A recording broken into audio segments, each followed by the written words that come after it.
町も近いことだしいいよな。味付けも一工夫して、まずはコカトリスの胸肉を食べやすいよう一口大に切って、袋に入れてニンニク、酒、醤油を入れ、よく揉み込む。肉とタレが馴染んだら小麦粉を入れて、そんでもって熱した油に肉を入れる。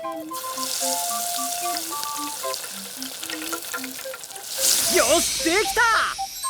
いろんな肉の唐揚げお待ちどう。おお、同じ唐揚げなのにしょっぱいのとあっさりので味が違う。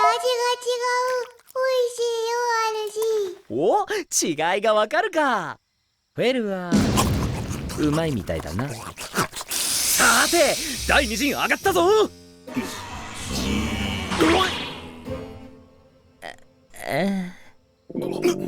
向田さん、これは一体。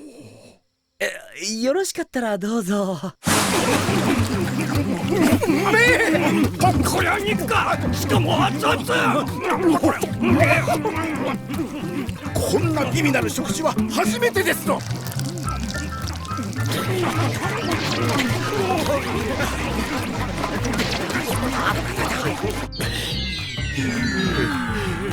今日は肉やおかず系のパンを買ってみたよ。黄色いつぶつぶと白いとろっとしたのがおいしいよ。中にお肉が入ってる。黙れ。我がお主ごときに気を使うか。